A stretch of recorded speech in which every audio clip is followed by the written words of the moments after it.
இயேசு உங்களை நேசிக்கிறார். பிரியமானவர்களே, இந்த நாள் ஆண்டவர் நம்மளோடு பேசும்படி, ஆண்டவர் நம்மளோடு ஈடுபடும்படியாய் வேதத்திலிருந்து 2 வசனங்களை கூட வாசித்து ஆண்டவர் நம்மளோடு பேசுகிற காரியத்தை பார்ப்போம். அது லூக்காவின் புஸ்தகம் 17வது அதிகாரம் 1-2 வசனங்கள். பின்பு அவர் தம்முடைய சீசர்களை நோக்கி, இடர்கள் வராமல் போவது கூடாத காரியம் ஆகிலும் அவைகள் எவனால் வருகிறதோ அவனுக்கு ஐயோ.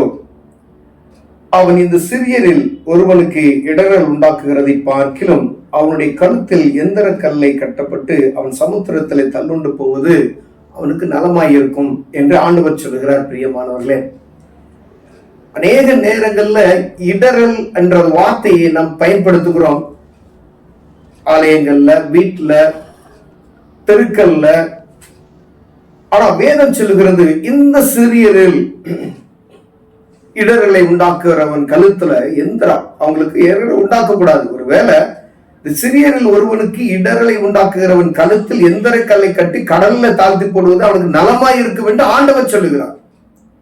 ஒரு தனிப்பட்ட மனிதன் ஆண்டவரை சொல்றாரு. ஏன் அப்படின்னா, ஒரு மனிதன் ரட்சிக்கப்படுவதற்கு அவனுக்கான காரியத்தை, ஒரு ஆத்மா ரட்சிக்கப்படுவதற்கு என்ன எல்லாம் முயற்சி செய்யணுமோ அவ்வளவு ஆண்டவர் இறங்கி அவர் செய்கிற ஊழியங்களை நாம் பார்த்திருக்கிறோம். அவர் செய்த ஊழியத்தை நம்மளையும் செய்ய சொல்லி ஒவ்வொருவருக்கும் அந்த காரியத்தை கற்றுக் கொடுத்திருக்கிறார். பிரியமானவர்களே, அப்ப ஒரு ஆத்மாவை ரட்சிப்புகளை நம்ம நடத்தணும் அப்படின்னு சொன்னா, அந்த ரட்சிக்கப்பட்ட அந்த ஆத்மாவை எவ்வளவு அன்பாய் நேசித்து, எவ்வளவு உன்னை நேசிக்கிறது போல பிறனை நேசிக்கிற ஆண்டவர் சொல்லுகிறார். அப்ப எனக்குள்ள நான் என்ன எப்படி நேசிக்கிறோனோ அதே போல ஒன்னொரு நேசிக்கிறோம். அப்படிதான். அப்பதான் இயேசு கிறிஸ்துவின் அன்பு வெளிப்படும். பிரியமானவர்களே, அப்ப அந்த மனிதனுக்கு, ஒரு குறிப்பிட்ட ஒரு மனிதனுக்கு ரட்சிப்பின் சுவிசேஷத்தை அறிவிக்கும் பொழுது அந்த அன்போடு சொல்லணும்.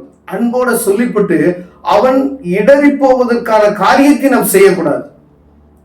நான் ஒரு அதிகாரத்துல இருக்கிறேன், அந்த அதிகாரத்துல இருக்கிறவர்கள் பயன்படுத்துகிற காரியங்கள் வேறு. ஆனா கர்த்தருடைய ஊழியத்தை செய்கிறவர்கள் எப்படி, ஆண்டவருடைய பிள்ளைகள் எப்படி அவங்களுக்கு சுவிசேஷத்தை அறிவிக்கணும் அப்படிதான் சொல்லணும்.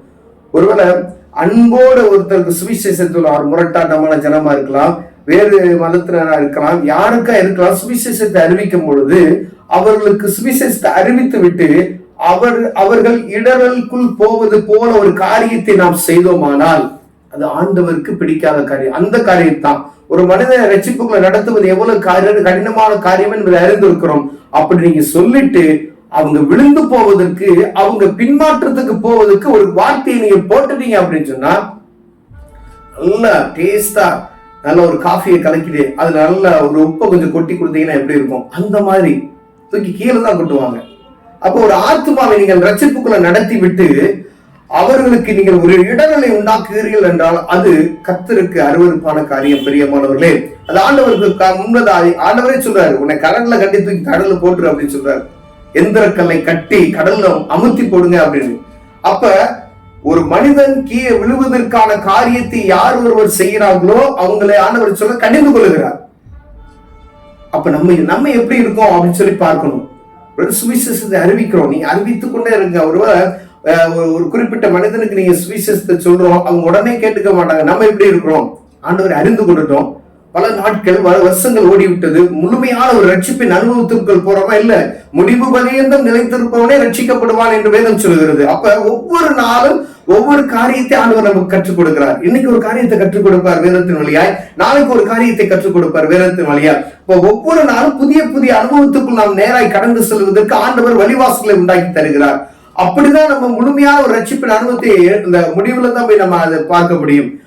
அப்ப இந்த பூமியில இருக்கும் பொழுது ஒரு தவறான ஒரு காரியம் ஒரு மனிதன் அவனை முற்றிலும் அவன் ஆவிக்குரிய வாழ்க்கையை விட்டு வெளியே போவதற்கான ஒரு காரியத்தை நாம் செய்து விட்டோம் என்றால் நம்மள கல்ல கட்டி போட ஆண்டவர் சொல்றாரு. அப்ப எத்தனை பேர் அடுத்தவங்களை காயப்படுத்திருக்கோம் பாருங்களேன். அப்ப அது எவ்வளவு கடுமையான இடர்கள் வராத கூடாத காரியம் தான், வரக்கூடாது. ஆனா எவ்வளவு வருகிறதோ, உதாரணத்துக்கு பாருங்க, நல்ல கடிந்து கொள்ளுகிறது என்பது ஆண்டவருடைய வார்த்தைக்கு கடிந்து கொள்ளுகிற காரியம் எப்படின்னா, பாவத்தை குறித்தும் நீதியை குறித்தும் நியாய தீர்வுக்கு கடிந்து உரைக்கிறோம். ஆனா அந்த ஆத்துமாட்ட நம்ம வேறு தவறான வேற வார்த்தைகளை சொல்லி அவங்க அந்த ஆவிக்குரிய வாழ்க்கையை விட்டு பின்னோக்கி போகக்கூடிய ஒரு காரியத்தை நாம் செய்கிறோம் என்றால் அது இடறுவதற்கான காரியம். பிரியமானவர்களே, ரொம்ப கவனமா இருக்கும்படி ஆண்டவர் விரும்புகிறார். ஆண்டவருடைய பிள்ளைகள், இயேசு கிறிஸ்து உங்களுக்கு கற்றுக் கொடுத்திருக்கிற காரியத்தை பிறர்கள் உன்னை போல பிறரை நேசி, 1-2 அங்க இருந்தா அவனை கொடு அப்படின்னு சொல்றாரு. அப்ப எவ்வளவு ஆண்டவருடைய அன்பு நம்ம சொல்லிக்கணும். அப்படித்தான் நம்ம என்ன செய்யணும், பிறரை நேசிக்கணுமா. அப்ப நீங்க செஞ்சுட்டு அவங்களை அடிச்சு ஒரு ட்ரெஸ்ஸையும் கொடுத்துட்டு ஒரு அடியை அடிச்சா எப்படி இருக்கும் பாத்தீங்களா? அதான் இடறி போவதற்கு. அப்புறம் என்ன நேசம் இருக்கு? கிறிஸ்துவின் அன்பை எப்படி நம்ம வெளிப்படுத்துகிறோம்? அப்ப கிறிஸ்துவர்களா இருக்கிற நாம் அவரை போல ஒவ்வொருவருக்கும் ஆண்டவருடைய ராஜ்யத்தை கட்டுவதற்கு நம்ம சுவிசேஷத்தை அறிவிக்க வேண்டும். ஆனா அதை காட்டிலும் ஆண்டவர் சொல்றாரு, அவர்கள் இடறி போவதற்கான காரியத்தை நம்ம ஒன்றும் செய்யக்கூடாது என்று ஆண்டவர் சொல்லுகிறார். ஏதோ ஒரு காரியம் அவங்க ரட்சிப்பின் அனுபவத்துக்கு வராதபடிக்கு, ஆண்டவரை ஏற்றுக்கொள்ள விடாதபடிக்கு ஏதாவது ஒரு காரியமா இருக்கலாம். பக்கத்து வீட்டுல இருக்கிறாங்க, அவங்களுக்கு கொஞ்சம் அட்ஜஸ்ட் பண்ணி போகலாம். அநேக காரியங்கள் உதாரணமாக சொல்ல முடியும். அவர்களுக்கும் நமக்கும் அநேக வித்தியாசங்கள் உண்டு என்பதை அவர்கள் புரிந்து கொள்ளணும். அப்படின்னா புதிதாக அந்த ஆண்டவர்களை ஏற்றுக்கொண்டவர்களுக்கு சில காரியங்கள் தெரியாது. அவங்களுக்கு அப்படியே கொஞ்சம் கொஞ்சமா தான் சொல்லிக் கொடுக்க முடியும். எடுத்தோமே அவங்க பெர்ஃபெக்டா இருக்கணும்னு நினைக்கிறது முடியாத காரியம். அப்ப அவங்க மனது கஷ்டப்படுகிற மாதிரி, அவங்க இருதயம் காயப்படுகிற மாதிரி நம்ம பேசுறோம் பாத்தீங்களா? அநேக ஆத்மாக்கள் அப்படி இழந்து போயிருக்கோம் பிரியமானவர்களே. ஏன்னா ஒருத்தர் பேசுகிற வார்த்தை நிமித்தமாய் அவங்க இருதயம் காயப்பட்டுரும்.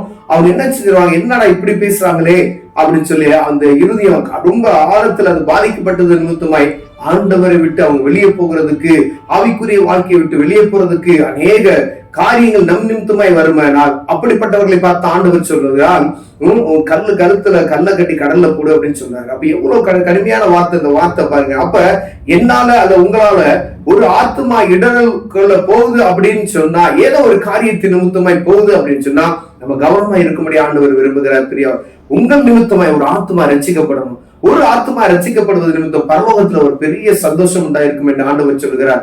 யாருக்காவது ஏதாவது செய்யுங்க, ஆனா இடர்கள் உண்டாக்காதீங்க. அது ஆண்டவருக்கு பிடிக்காத காரியம். கண்களை மூடுவோம், ஜெபம் செய்வோம். அன்பின் தகப்பனே, எங்கள் நிமித்தம் யாருக்கு இடர்கள் உண்டாக்க கூடாது ஆண்டவரே, அதற்கான கிருபையிலும் ஞானத்தை எங்களுக்கு தான். இயேசுவின் நாமத்தில் பிதாவே, ஆமென்.